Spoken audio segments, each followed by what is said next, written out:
Good evening, everybody. I'm so happy to be here with you tonight, and thank you so much. And I'm so excited because we're going to be hosting the most wonderful, amazing woman, Lana Parrilla. And I know you all know her, and I love her too. And before she comes on, I want to say Happy Mother's Day. We're so excited. Surprise! I Didn't mean love to your interrupt you. hair. Thank How are you. you managing that during the coronavirus? I've actually just let it go natural, which is, This is natural? this is natural. I mean, I How have to about do a we little bit clone here. you? Thank you. I'm so happy to talk to you. It's so great. Oh my God, I have Likewise. a million things I want to talk to you about. So, first of all, I'm so happy that everybody's joining us, especially now.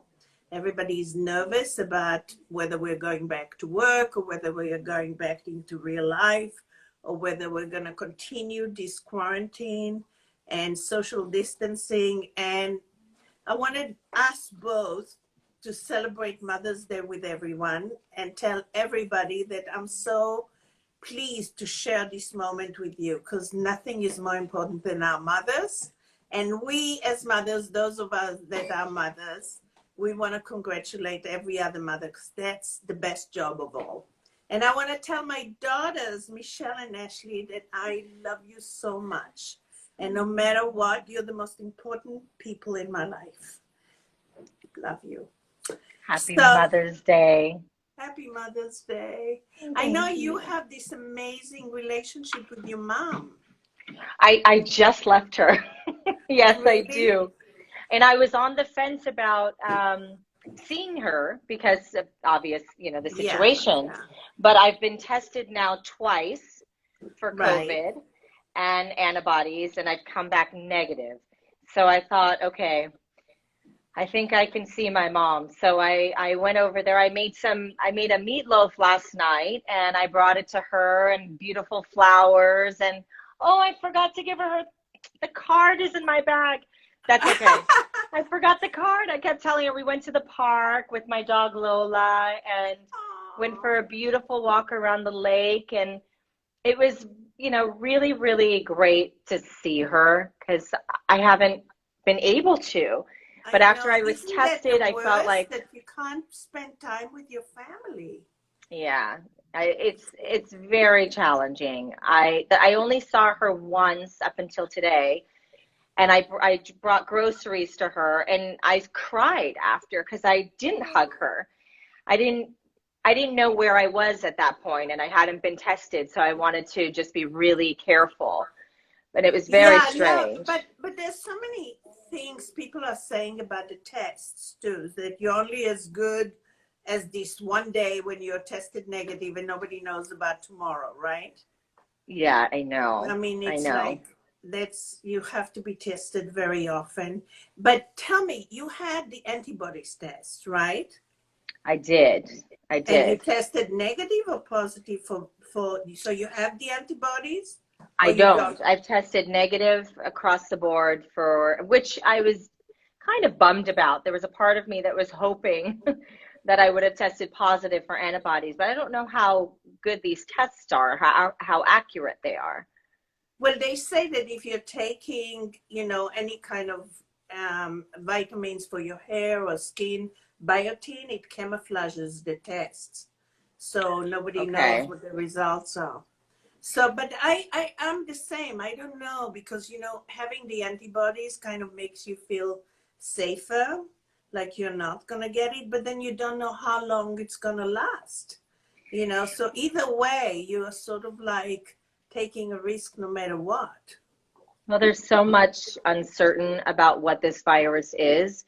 And, we've heard that it lives on plastic for X amount of hours or days. And then we've heard, no, that's not true anymore. And so much of it is uncertain that you can't really rely or depend on the research or information that's coming our way right now. Exactly. So we want to tell all of you, just be careful. We want you to feel safe. We want you to be happy and healthy. And Yes. so it's important that we just talked about it for a moment, because I know all of you are sharing the same questions. So be safe. Yes, be safe and be responsible. It's very important. Yeah. So, Lana, let's talk about you, because you are amazing. I mean, you come from a family where your father is an athlete, a baseball player, your mom is an artist, and Yes. your aunt is a Broadway actress. So you kind of, your DNA must be like going wild, because you're a mixture of Italian and Puerto Rican. Am I That's where I correct? think that's where this hair comes from. Yeah, that's Well, where I this love the comes hair, from. so let's have more of that. Thank Um, you. but I so love yours tell, too, by the way. You have such yeah, but mine beautiful is full kind of hair. straight. So I actually curled it with my hairbrush and my blower. Nowadays, we have to do it all ourselves. So but it's fun, isn't it? We're trying all new things. So, I mean, knowing this history that you have, tell me about your childhood and what was it that motivated you to get into the entertainment industry and want to live vicariously through other characters? And what is it inside of you that felt a sense of comfort moving in that direction and growing in that direction? Well, I was influenced by my aunt, who is the Broadway actress, who's also been a very, successful television and film actress as well. She worked with everybody, like Gene Wilder and Anne Bancroft and Mel Brooks and Dom DeLuise, and was on Wow. Rhoda and Colucci's Apartment and Taxi and Who's the Boss and I mean, you name it. She's been working in this industry for so long, and Broadway. So we grew up in a very artistic family. On my mother's side, my mother's been painting since she was younger. My grandfather was always making these really interesting artistic projects. Like our house had things on the wall, art on the wall, and art in the backyard. And my grandfather was a jack of all trades. He was a bit of a beatnik growing up. He was a total rebel. And my grandmother was very much ahead of her time. They were both born in Brooklyn. So their parents were born in Sicily, but they were born in Brooklyn. And like my grandmother was juicing back in the 40s, Wow. and she was very health conscious, and we ate a lot of fish and a lot of so my mother, I grew up very health conscious and diet oriented. As a kid, I was always sketching and drawing. I was looking up to my mother. My dad was an athlete, but he also used to sketch and play these different characters and pretend to be different characters. So I was just surrounded by imagination and letting your imagination sort of fly in all different directions. And I was encouraged to pretend to be other people. My grandfather did a lot of home videos on an 8 millimeter film. We came from a very funny background. One of the famous movies was, the Attack of the Killer Handkerchief, and so you would see this handkerchief fly, in frame, and the camera's on my grandmother, and she's cooking at the stove, and then she would turn around and get smothered by the handkerchief and die. It was like this really comedic household. And my father was the same. I have great footage of him, pretending to be some other character and making these silly faces. And on top of it, he was an incredible athlete. So I had How was sports it? How and was it art. for you? How was it for you and him being an athlete? What was it like as a child being with a father who's an athlete like that? It's really funny. This is such a great question because it was very stressful. He wanted boys, and my sister and I are girls. So it was like we grew up, you know, kind of forced to play softball. It wasn't a dream of mine. It wasn't something I gravitated towards. I liked volleyball. I loved basketball. And softball I enjoyed, but it was more like forced upon me. He was at every game. He was at every practice. The, Wow. the fun part about it was, you know, he was a pro. So my team would get really excited when he would show up, and they would want him to hit a ball, and the ball would go lost. We could never find those balls. But, you know, so it was fun, but it was also nerve-wracking. And I felt like I was never good enough Oh, growing up. really? Yeah, as in, you know, Because in he was sports. such a great athlete. I Yeah. know he played for the Philadelphia team, right? Yes, The he did. Phillies. Oh my God, that must have been amazing, though, for him to spend so much time that you felt so like your daddy was there for you, you know? You know, you're right. I did. And that's one of the beautiful memories that I have with my father is even though in the moment it was terrifying to experience him there at every practice. And then we would go from practice to then practice with him. So I would have double practice and it was wonderful to have that support and have a father there at every single game. I have heard stories from many people that said, God, my father was always working or he Right, never, you right. know, showed up. And so looking back, I'm really grateful that he was there for me. And it did help me become a better player. Wow. Um, Even yeah, though but you every, didn't like it that much. But when did right. you lose your father? I lost him when I was 16. Oh my God, that must have been tough. It was very tough. It was tragic how I lost him because he was murdered. So it was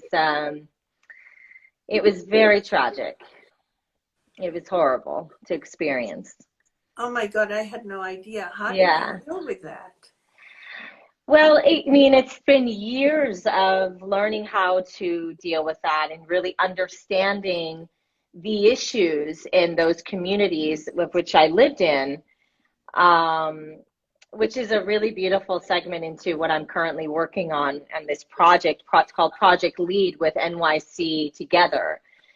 And it was these Black Latino communities that just, you know, were really impacted by then the crack epidemic, by the crime rates were high, and it was very challenging being in that area. And my dad was really at the wrong place at the wrong time, and he was really an innocent in this situation. And so um, what it's done for me is it's made me really want to educate these communities and help the youth in these communities to sort of pull out of you know these situations that they find themselves in, which is you know they don't have a way out. They need programs, they need counselors, and so I feel like I'm kind of a really perfect example of a child who was in situations like that where you know we didn't have those organizations, we didn't have those programs, I didn't have that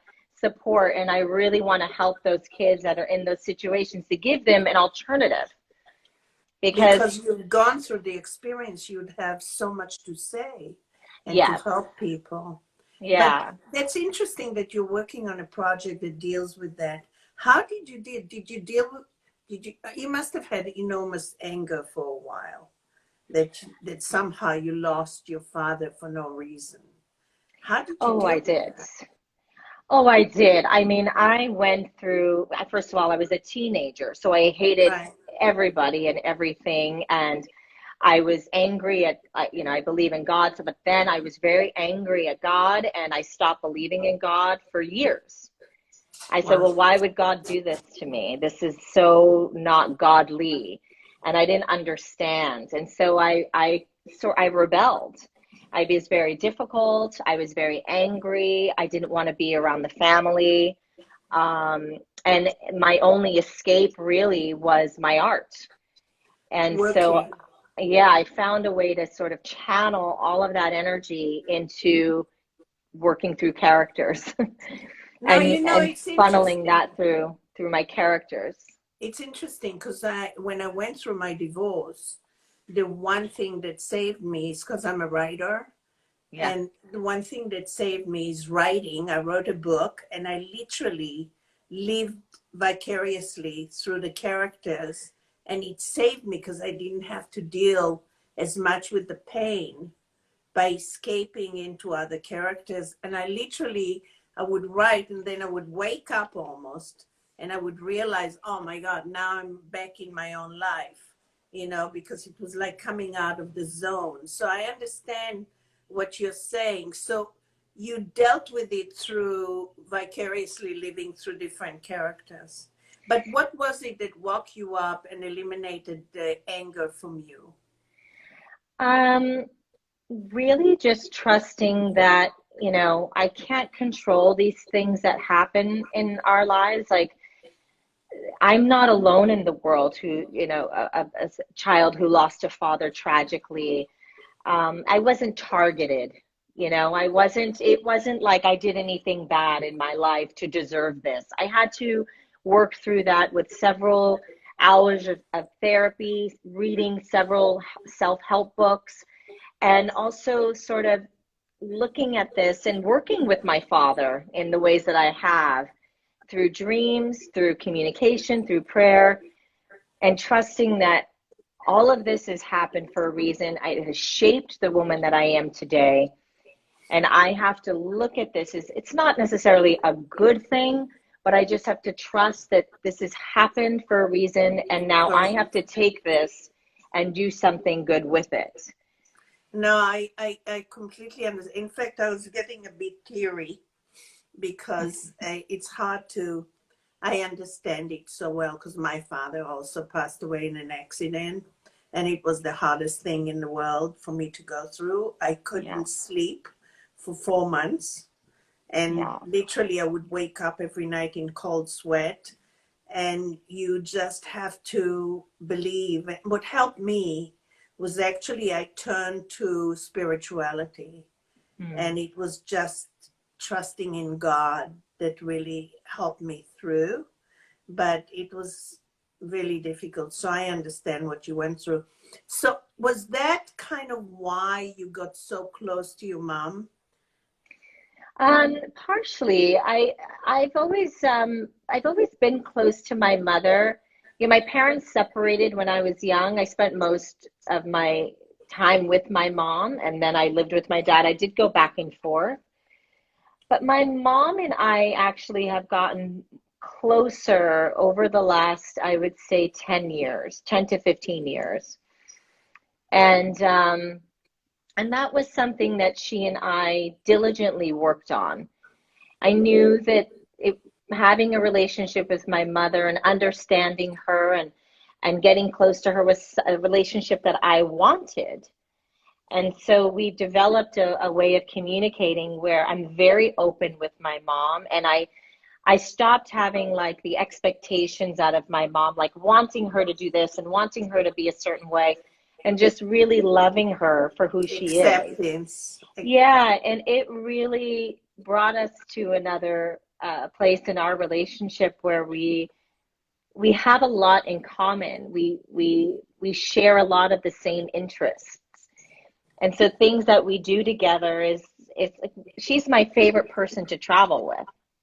I know I heard that you were going to take her to Italy to celebrate her Yeah, roots, and I think you did, right? I You did. did Yeah, go. How was that? we had the best time. Truly, I love her. She's so cute because she never complains.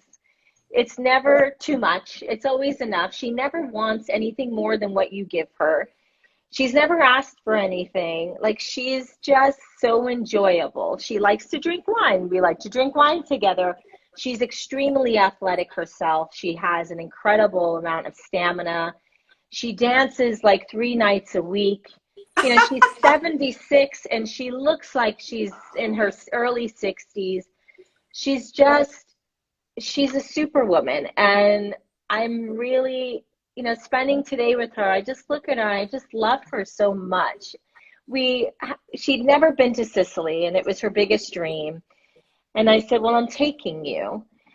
And I brought her to the town Via Vete, which is where her grandparents were from. She'd always wanted to go there. And it's a small little town in Sicily. And we went, and she was just like a little girl, you know, Oh, like seeing something for the first time. She was just so bright-eyed. And I'm really fortunate to have had, God bless, the success that I've had that's afforded me to give her the things that she always desired and dreamed of having for herself.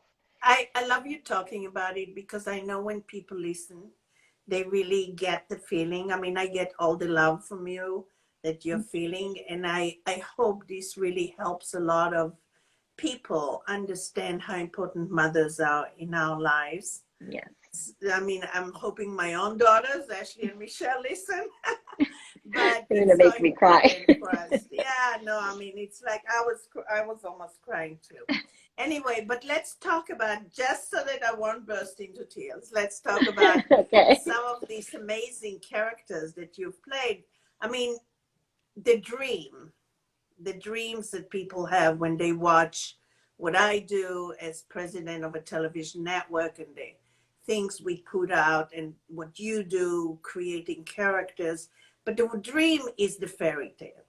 Now, you were fortunate enough to be in Once Upon a Time, which is the combination of every fairy tale.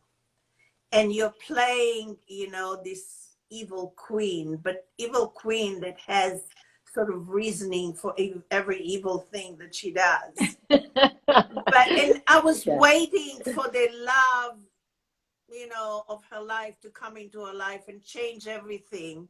But you gave her lots of color. So I want you to talk about this character and what he did in your life. Well, speaking about using sort of your life and finding ways to sort of channel things through characters, it becomes a very cathartic experience. Even when you were writing your book, it's like you're sort of living vicariously through them, but on a very unconscious, subconscious level, you're healing It's in these the wounds. zone. I call it the zone. It's the zone, but you're also healing some things Yes. inside. Oh, And absolutely. yeah, and I found with Regina, I never want to judge. You can't judge your characters. You can't. You have to understand the origin of their behavior, why they do these things. And so even though she committed so many horrific acts, I had to understand, where does this come from? And when I went to her pain and I went to her sorrow and despair, I actually found a great amount of compassion for her. And I fell in love with her, and I just wanted to serve her right by telling her story, not just through anger, but through vulnerability. And And you did. yes, and I knew that that would sustain, because if you only show this sort of evil, angry, vindictive person, that's a very limiting amount of emotions. You can't. No one's going to want to watch that consistently. It's going to be a massive turnoff. But if you show the why is she doing this? And you also show her sort of inner struggle with her decisions and her actions, then she becomes more relatable and more human. Yeah, and I saw that. I was actually surprised by some of the choices you made as an actor, and I love the fact that you were so honest with your character, that it really emerged. And I know you've been awarded for it and all of that stuff, but there's something about the fairy tale element of what we're watching that gives us the good and evil that compete with each other. And Yeah. you were able to embody that in one character. So, my frustration was I wanted her to grow more because felt there was so much room, for her to become, because we grow through growth, and there was so much that as a writer, I felt like, oh my God, it could have been this and it could have been that. So what about you? Where did you want to take her? I know it was limited because you have no control, but where would you have taken her? Well, She did reach a really beautiful level of learning how to deal with both her darkness and her light. And for many, many seasons, she rejected her darkness. In the beginning, she really embraced it and thought that that was what was going to bring her happiness, is being angry and, forcing her way through situations and threatening people. But with her son Henry, the fear of losing that love is really Yes. what started to change her. And I feel that that was the best gift that they could have given to that character, because then she started her healing path. She started making amends, and she started a lot of self-reflection and looking within, going, okay, I really need to take ownership of these things, and I need to start to do things differently if I want a different outcome. And I feel like she did get to some place of redemption, not only with others, but within herself. Oh, I And agree. yeah, and I think I would have liked to have had her find love again, Yes. and that would have been beautiful. And I think if the show continued, we probably would have gotten there. I think what happens when these shows sort of are abruptly Stop. ended, yeah, it's like they try to sort of wrap up a happy ending. How do we get there? How do we get there?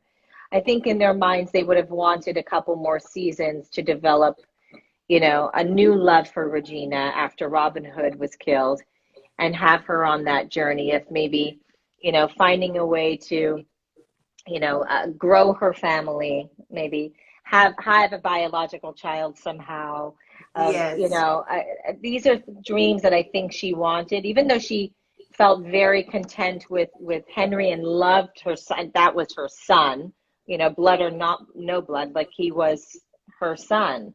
Right. Um, but I do think that she would have loved to have explored a bit more with love and have it be successful and long lasting. No, I agree. And there's so many questions that people are wanting to ask. But before I go into Sure. questions, I really want to know something. You've played so many characters. You've built such a portfolio. And I'm sure all of those experiences are inside your core now. So where are you going with it? What is it? You talked about the project that you're involved with right now, and I'd love to know where you're going as an artist. Well, funny enough, I was working very, very hard to play Roxy Hart on Broadway. And Ah, yeah, and it was just a matter of scheduling.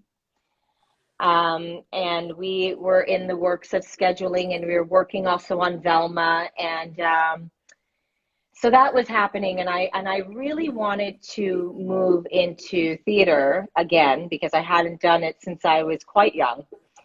And so since August, I've been training. oh my And goodness. I know, and I'm just so heartbroken because there were all these Roxys that were booked up, and we were trying to figure out where it was going to fit in, and it probably was going to be towards like October, November of this year.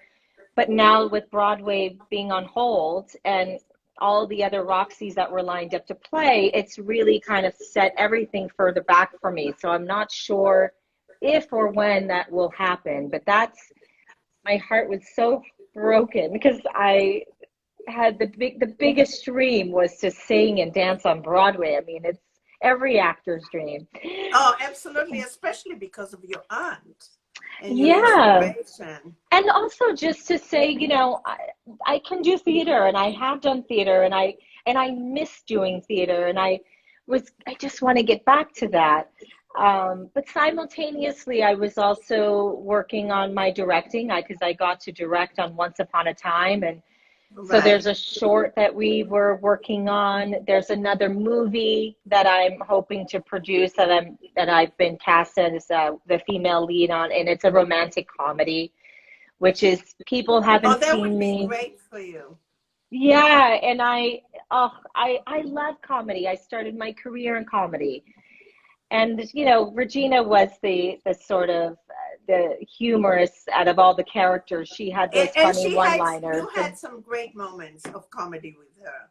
I mean, you Yeah. just, the unexpected and the way you sometimes just stood there and let it breathe.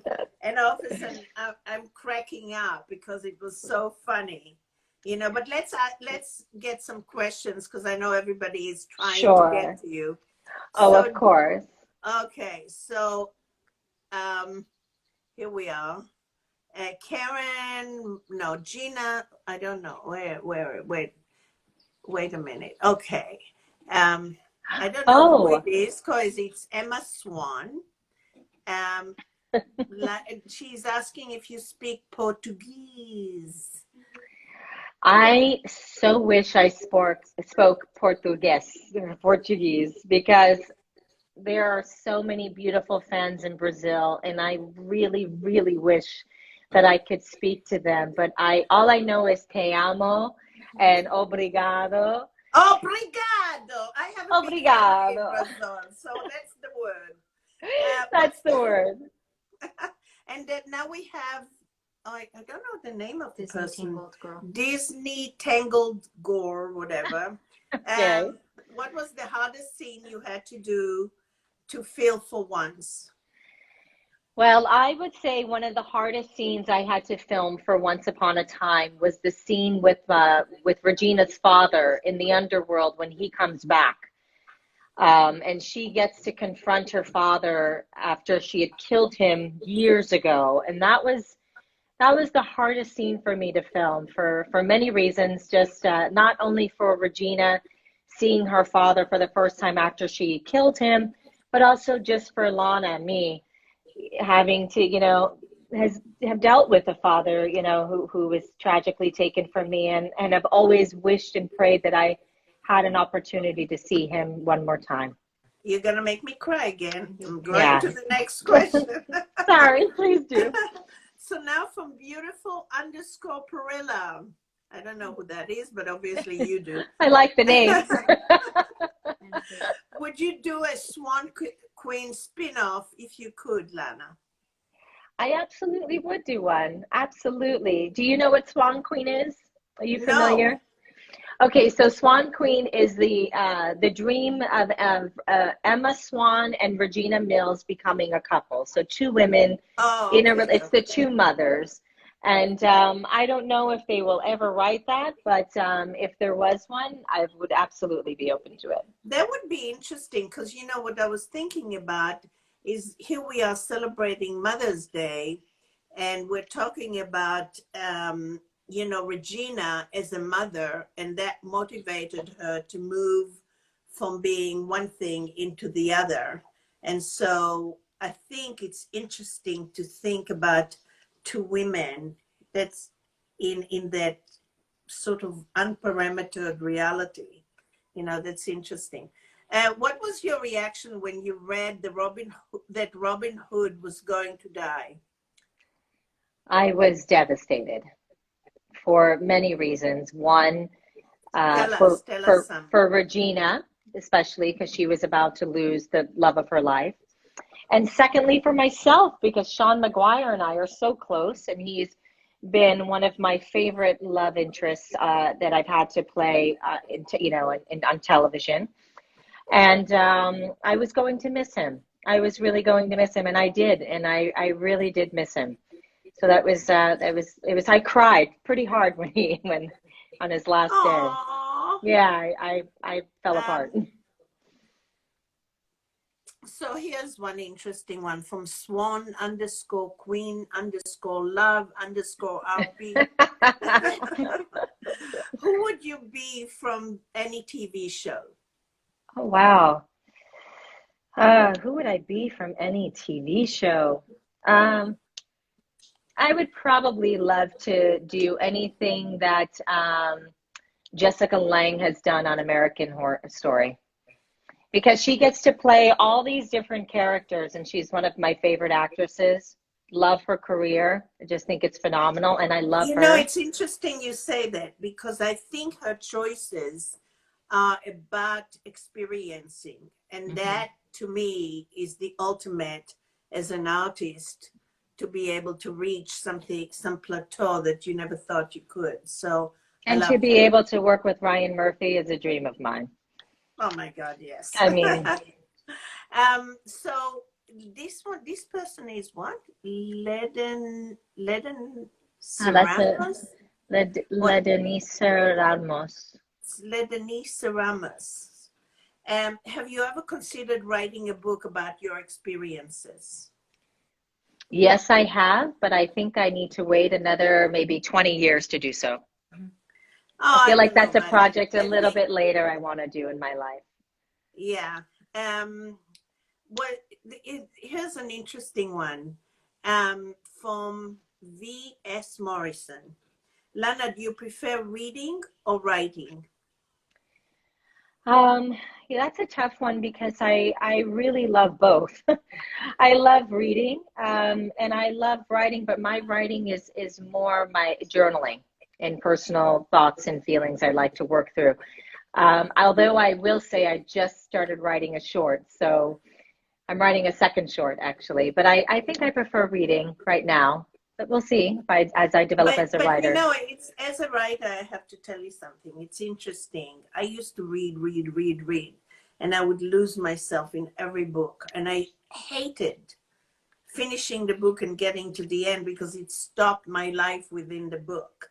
Hmm. But somehow, when I started really writing, all of a sudden the experience of being in the zone was so satisfying that it's interesting to be in that space because it gives you so much. So I recommend that you write because you have had some unbelievable experiences, and Hmm. the depth, which I can feel just looking into your eyes, I can see such soulfulness that I think you have a lot to say. And and writing a journal is like writing a book. You basically let go. I mean, I'm always surprised when I finish writing and I read it and went, oh my God, did I write that? And then I Right. think I could never write again. It's like Hmm. actors think they could never perform again to the same level that they have excelled in. It's Yeah. always new and unknown. But we have from Regina Thank you. Scalt. Thank you for that. That's really inspiring. And I have countless journals. You should see, I have about 5 journals completely filled for Regina and all that I've written for her. So I would pursue I it think I need because to do, yeah, I would write about my pursue it life. because Regina is such an interesting character.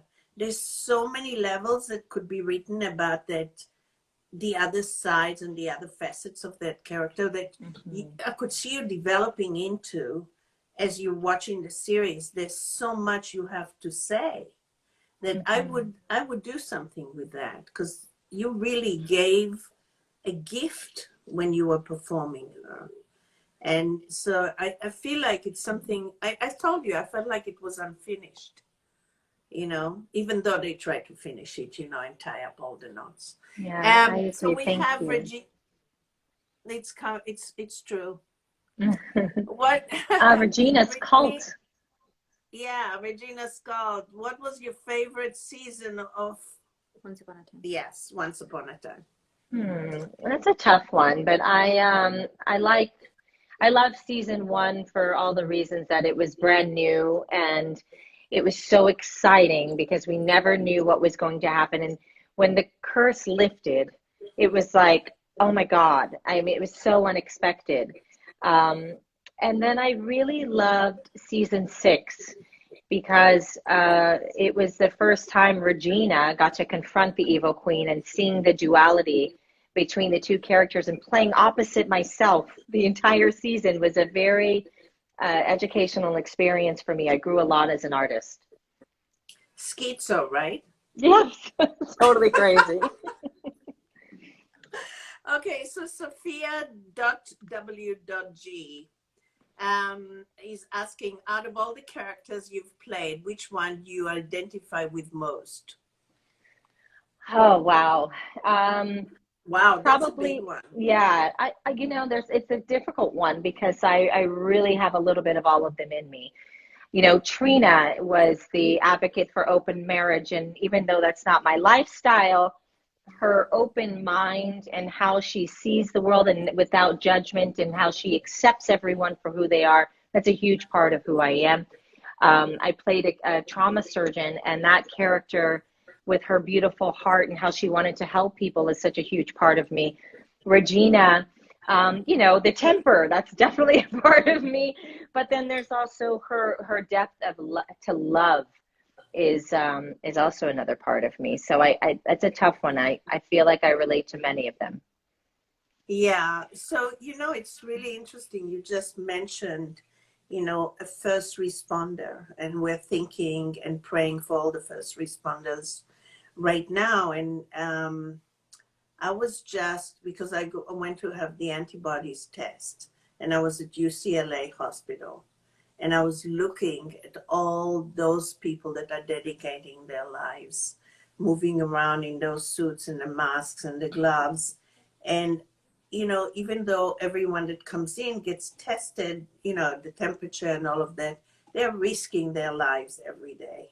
Mm-hmm. And I just have so much admiration for those people who choose as their profession to go the extra mile for us. And, you know, this coronavirus has helped us appreciate them more and more. And in a way, you know, we're appreciating family more, we're appreciating the earth more, because the earth is taking a breath of fresh air, you know, and we're appreciating each other more, and we're much more loving. So I think that's the positive side, but definitely the first responders. There was beautiful question that I wanted. What was it? What was your favorite character from Once Upon a Time besides her? Right. Well, I really loved playing the bandit version of Regina, and it's when Snow White and the Evil Queen swapped roles. And Jennifer Goodwin got to play the evil one, and I got to play the bandit, sort of, you know, Princess Snow.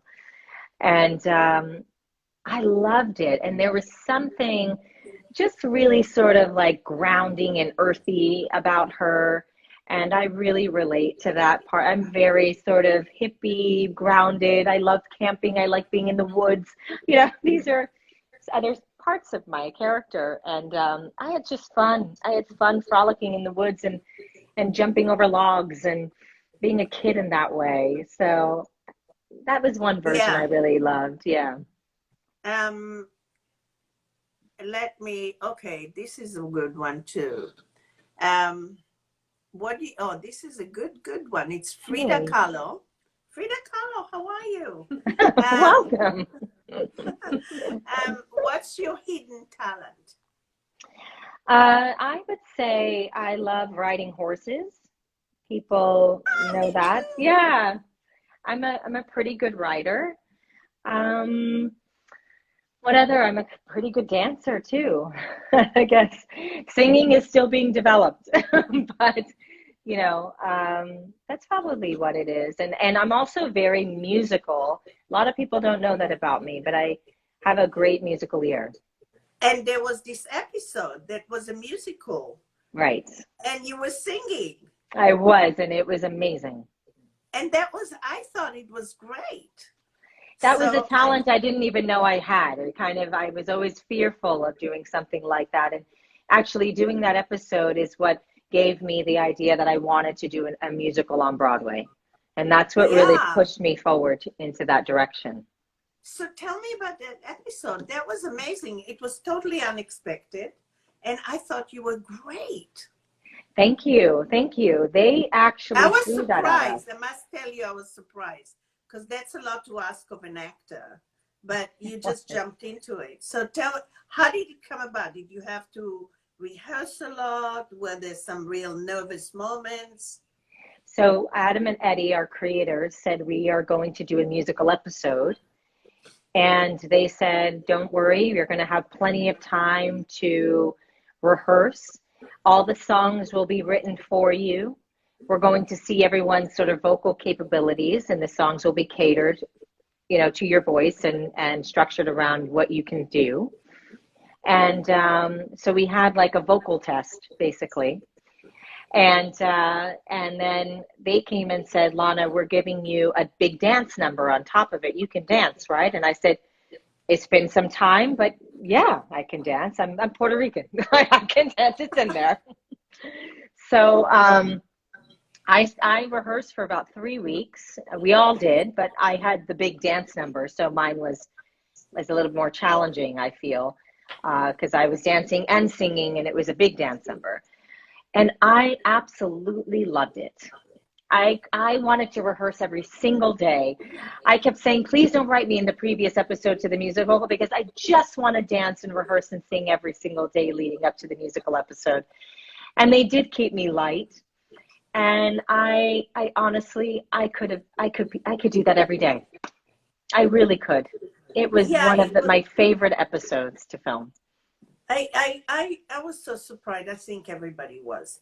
So did you guys like take a lot longer shooting that episode than anything else? We did, and it really changed the energy, not just within the actors that were playing and singing, but the crew. Everyone was humming, everyone was singing, everyone loved that episode. It was different for everybody. And we had a blast. Yeah, I could tell. No, that's great. So interesting that sort of gave you the feeling that you should go and do Broadway. I personally love that idea because I think there's nothing like going to the theater and being on stage and actually being able to express yourself in a totally different way and have to do it every day, twice a day, and still be fresh. Well, you know, I really come from the school of, and this is how I approach everything in my life. What terrifies you the most, go towards. You know, don't run away from it. Actually lean towards it, and you're going to grow and discover so much about yourself, and you're going to overcome the fear. So my greatest fear of being on stage and singing in front of, 1,500 people and dancing, it terrifies me. And yet I want to experience it because I don't want to be bound by this fear. I want it to dissipate. I love it. Yeah. So let's talk, because we have very few minutes, and I want to just get really into something that I think we can share with everybody. Spirituality. How we get through difficult periods, especially now. And where are you with your own spirituality and your own growth? And what can you tell other people that will inspire them to reach deep inside and move towards the light? Well, this is a really beautiful question, and thank you. I was with a dear friend of mine yesterday, and he said it so eloquently, and I could relate, because this has been my experience, especially during this quarantine, which is I felt I was living so much in the fear, which is what I was talking about, lean towards it and go into the fear. And I feel now I have settled in just my faith and having faith in God, having faith in that I am on the right path. And through meditating every single day, through prayer, it has been the most rewarding and the most validating. And I keep getting these signs. My feather is a big symbol of mine, and I keep seeing them on my path, and especially as of late, which is just a confirmation and validation that I am on the right path. And even in this quarantine, often we look and go, God, I can't believe this is happening. It's awful. It is awful if you just choose to focus on how awful it is. And like you said, if you are taking the position of, what could I do with this time? The world has never been paused, and not in our lifetime. And we have the opportunity to do the things that we've always wanted to do, whether it's, read more or write or develop a new skill, learn a new language. I look at all of this as such an incredible gift. It has humbled me. It has made me be so appreciative of everything that I have, the people in my life. My faith in God has grown. My faith in the people around me and in within myself has grown. Meditation is really helped me get quiet and see things that I truly, truly desire and want within myself, and learning how to manifest again. It's really deepened me as a person, and it's also made me discover that I could really go down any path, because I don't know what's happening in my industry. But every job and every opportunity is a gift, and it should be celebrated. And it's, maybe I want to be doing this, but I'm doing this, and celebrate that. So I've really learned to accept everything that I have right now, and just celebrate it. And that has been the truest and most beautiful gift that's come out of this time. That's so beautiful. Truly Thank you. beautiful. Thank you. And on that, I just want to give you some regards from somebody who is a friend of yours, but also admires you a great deal, Yeah. Radha Mitchell. Oh, I And love her. I love her too, and she sends love to you. Thank She you. actually has been quarantined, so I haven't seen her for a while, and she's family to me. So, but she told me when I told her today that I was going to talk to you, she said, "Oh my God, I love her. She's amazing and such a beautiful, deep person." It's been such a pleasure. Oh, So likewise. wonderful. This And has I'd been love one of us the to get most together beautiful. and spend some quality time, because I think you're wonderful. And thank you so much for giving so much of yourself to everybody who's watching. Really. Thank you. Thank you for having me. This has been such a beautiful experience. I love meeting you. I would love Me to spend too. time with you in person. Me too. As soon So as we can. yes, As yes. soon as we can. But God willing, we will very soon. And Soon. God bless. And And you. Thank God you, bless Daphne. all Thank of you you. out there. I love you all. Please tune into CINÉMOI, CINEMOI. We're on the iOS now, and so all you have to do is get your iPhone, put CINÉMOI in your app store on the search, and get it, because you'll see the most amazing movies, fashion, all this live entertainment. It's really beautiful. And please, please, Lana, keep on this track. You have so much to give to all of us. Thank you, my love. Thank you so much for having me. It's been a pleasure. Kobe Zoo, big kiss.